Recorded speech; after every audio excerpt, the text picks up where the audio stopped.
I was a pastor in the Universal Church for 23 years. I always dedicated myself to the work of God. Every church I went to was full. The people would grow.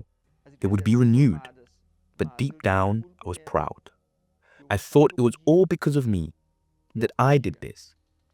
That was when I began to fall. I stopped looking to God and relied on my own ability. I thought I could do things through the strength of my own arms. I would go to a church and start doing the work materially and spiritually, and the church would be packed. I did not read the Holy Bible anymore. I did not pray anymore. I did not do purposes anymore. I did not surrender anymore as I was supposed to. I lost the vision, the focus. During that time, I started looking at the difficulties.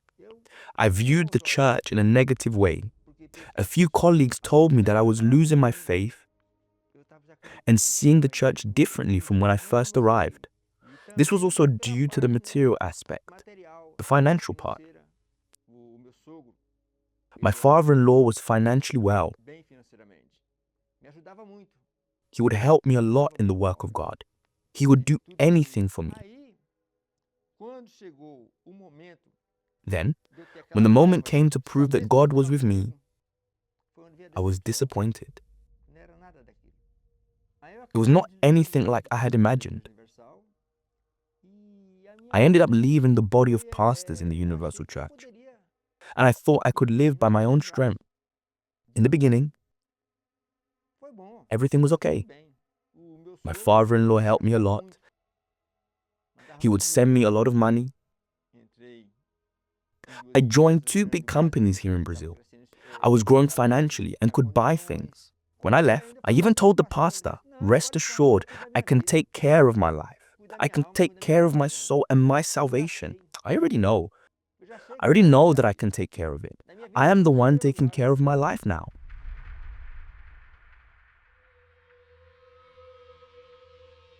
My money and everything I had was only pushing me away from God.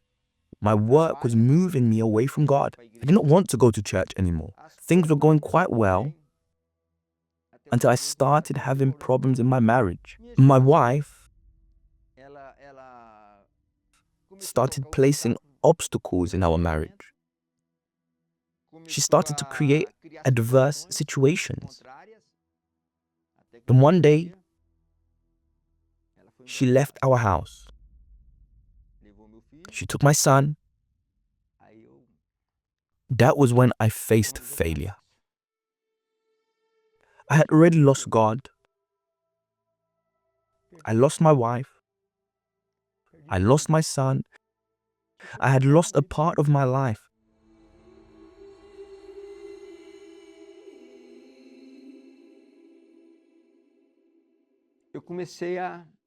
I began to see it. The penny dropped. I had lost everything. I had lost everything.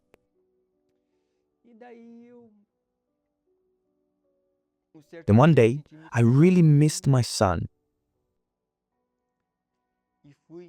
So I went to his school to see him. When I got there, I was told there was an order preventing me from getting anywhere near my wife. But I did not go to see my wife. I went there to see my son.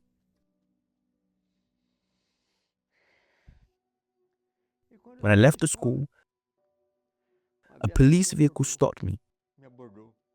They stopped me and told me, "You are under arrest." I asked, why? Judicial disobedience. You are not allowed to come near your wife. I was in jail for 3 months for judicial disobedience. When I left jail, I was fired from both my jobs.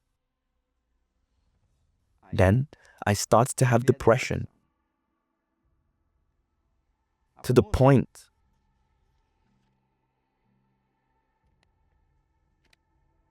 of ending up on the streets.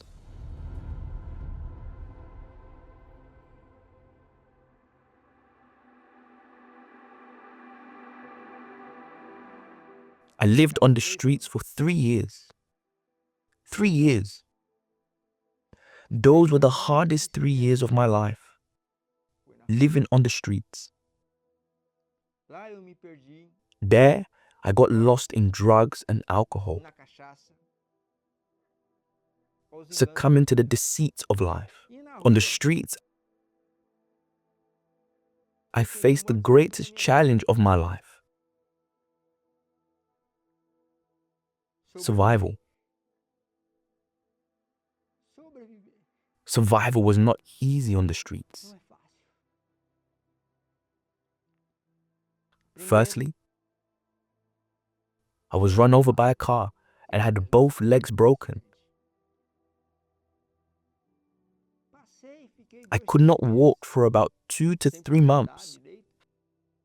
Then I started my journey again, the seeking of survival. When I thought everything was fine, one day I was sitting in a place when 5 men came to talk to me. They said, "Old man, what are you doing here?" I replied, "I'm just here, waiting for tomorrow." "So, we're going to kill you now," they told me.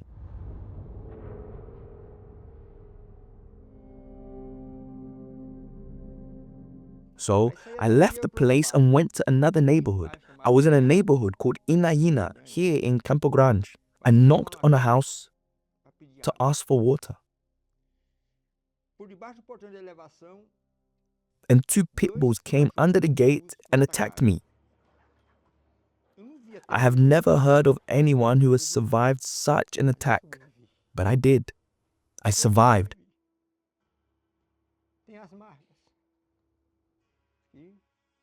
And I bear the scars on my face, on my head, neck, and legs.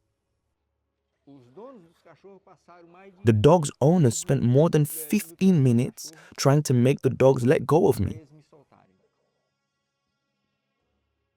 Once I was finally released, they called an ambulance, and I was taken to hospital between life and death.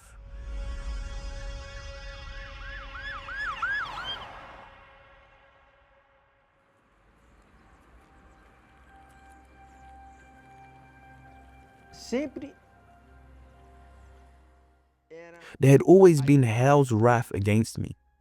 It wanted to get hold of me at any cost so it could take my life, to kill people. All the evil that I cast out from other people's lives and from my own life came back against me when I left the church. But I always managed to survive. One day, a car passed by me with 3 men inside. I had never seen them before. They said, "Hey, you!" I was scared. "You stole my mother's mobile." I replied, "I do not know what you're talking about. I do not know what you're talking about. Get in the car, and if it was you, we are going to kill you." I did not care anymore.